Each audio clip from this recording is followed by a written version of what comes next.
দেখুন, আমাদের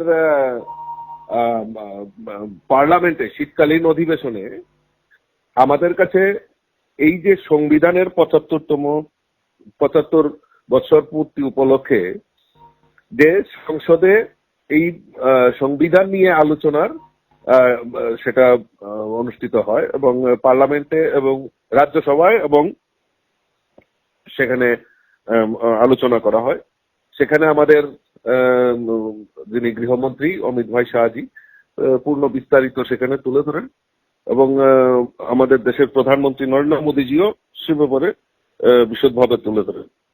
কিন্তু আমাদের এই যারা বিরোধী কংগ্রেস, তারা অতদিন আমাদের সংবিধান রচয়িতা ভীমরাও আম্বেদকরজিকে বারবার তারা সেখানে অপমানিত করেছে।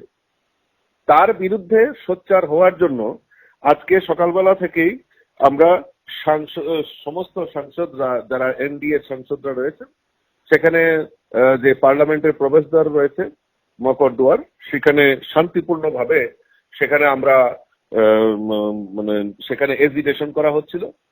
আর ঠিক সেই সময় যিনি কংগ্রেসের নেতা রাহুল গান্ধী, উনি সংসদে প্রবেশ করার সময় ধাক্কামুক্কি এবং গুন্ডাগর্দির মাধ্যমে আমাদের এখানে উনি ধাক্কা মারেন। আমাদের একজন প্রবীণ সাংসদ বালেশ্বরের আমাদের সেখানে উনাকে ধাক্কা মারেন, উনি সেখানে আঘাত পান, মাথার মধ্যে আঘাত লাগে। যার নাম হচ্ছে প্রতাপ সারঙ্গী, আপনারা সবাই জানেন।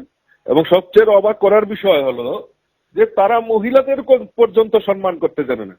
আমাদের রাজ্যসভায় নির্বাচিত সাংসদ নাগাল্যান্ড থেকে কনিয়াকজি, তো উনাকেও চিৎকার করে উনাকে থ্রেটনিং করা হয় এবং উনার বুকের সামনে হাত নিয়ে একটা ঘুষি মারার উপক্রম হয়। অল্পেতে উনি রক্ষা পেয়ে যান। তো এই যে ঘটনা, এই যে ন্যাক্কারজনক ঘটনা, তারা বারবার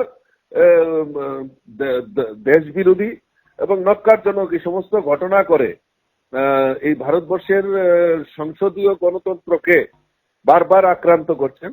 তার বিরুদ্ধে আমরা ধিক্কার জানাই, তার এই প্রতিবাদে আমরা ধিক্কার জানাচ্ছি এবং এই ন্যাক্কারজনক ঘটনার জন্য রাহুল গান্ধীর যাতে শাস্তি হয়। এবং শাস্তি কি হবে, সারা ভারতবর্ষেই এই কংগ্রেসীদেরকে, এই পরিবারতন্ত্রের জন্যই কংগ্রেসকে বিলুপ্তি প্রায় হতে চলছে। আগামী দিন মানুষ তার সুযোগ্য বিচার করবে। অবশ্যই, অসংখ্য ধন্যবাদ আপনাকে।